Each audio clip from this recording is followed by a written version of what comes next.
Today we're going to have a look at Samsung's Gear Manager app and how it works with the new Samsung Gear Fit 2. So as you can see, the Gear Manager app has not really changed much since it was released and updated for the Gear S2 and other devices. You have your watch faces here, as Samsung calls them. I don't know why they're called watch faces for the Gear Fit 2, but they are. You have a standard selection of what they include, which is 9 different faces. Some of them have the option to stylize, aka change the color or different elements of the watch face itself, or fitness tracker face. So if you hit stylize here, you can change the color to any one of these, wherever you see fit, so to speak. Some of them have that option, some don't, as you can see here. This one allows you to change not only the font here, but also what is displayed on the bottom, which is kind of unique. I guess it's more useful than it could be with other devices or other faces that you see. So, you can look at those. You can also get more on Samsung's Galaxy App Store, which works the same way if you have a non-Samsung device, but all the watch faces for some reason are under Essentials or Top Apps. As you can see here, there aren't many apps available. I believe there are 33 the last time I checked. Yeah, it looks like there are still 33, and most of them are faces, or whatever you want to call them. There are a few apps for golf. Nothing really special. Samsung's own apps here. Their health apps is just their main apps that you use on the Gear Fit itself. Anyway, if we go back into another section, which is notifications, here you can have your notifications limited, have them turn on the screen. You can have it be a full pop-up where it shows over the whole screen. Have a notification indicator, which, as I mentioned, is that little orange dot on the top left-hand side of the Gear Fit's face itself when the display is on. So if you look at notifications, you can click that here. I have 13 apps currently pushing notifications. And, even though I have some of these apps disabled for notifications, for some reason, the Gear Manager app will pull any notifications that I have, in my notification sheet up here, and it will push them over to my Gear Fit. So even if you disable an app, like if I turn off missed calls, it'll still tell me if I've missed call for some reason. I'm not sure how to disable all mirroring as of yet. I haven't played with it that much, but it is kind of interesting to notice and to note down. Another thing you can do is have a look here at your app layout. This is when you single press the power button on the Gear Fit itself. Double pressing, you can have a custom gesture, but this is the order you'll see things in. Just like this, you'll just see these little icons here on the left side, and essentially you can just scroll through them, reorder them however you want. Kind of interesting to have there for quick access rather than swiping through each of the card or widget pages that Samsung has there. So we can also send music to the Gear Fit 2, as I mentioned here. If you have tracks on your phone, you can select them. You can have it automatically sync. I don't have any local music stored on my S7 Edge here, but I do on my Nexus 6P, which unfortunately my Gear Fit 2 is not paired to right now. Another area you can look at is settings, which, as I mentioned, you can have quick messages. You can have anything you have here, just like any other device where you have, these XYZ. You can add more, change them, delete them, etc. Same thing for, call reject and quick response. You can change your double press home key to pretty much anything on the Gear Fit itself that is available as an app, as you can see here. Start a workout or nothing at all. You can also choose how you want to have it connected. You can have it connect via Wi-Fi. I know some of you have mentioned that and inquired about what Wi-Fi does.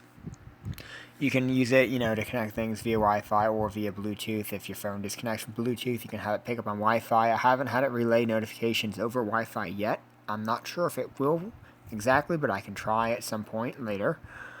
You can also back up and restore your Gear Fit, back up your data here, and do all the fun stuff, which, is nice to have if you, let's say do a light factory reset, as I mentioned, to pair with another device. It won't delete all of your apps and data, but you can repair it with another device. But if you do a full factory reset, you can always restore it, which is nifty to have, as opposed to Android Wear, which does not give you that feature necessarily. You can also share stuff on Facebook. I'm not big on that. I don't really care sharing my workouts or anything because, honestly, who cares? It's your stuff.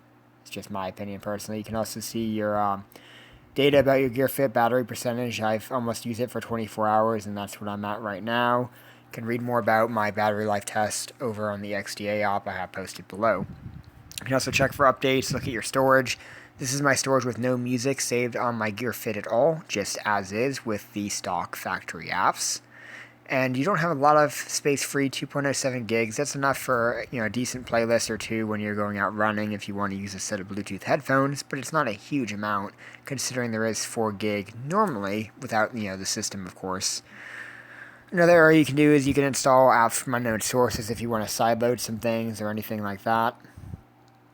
If we go back, we can look at, you can find your gear, find that over Bluetooth. You can lock the screen if you have that.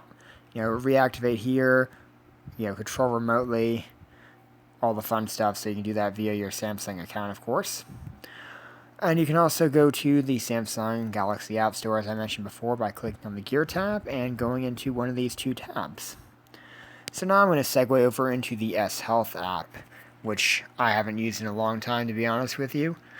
But I do have it syncing with my Gear Fit 2 because Samsung opted to not use any Google Fit integration, and I personally prefer Google Fit, but they don't use it. So here you can see all your fun stuff.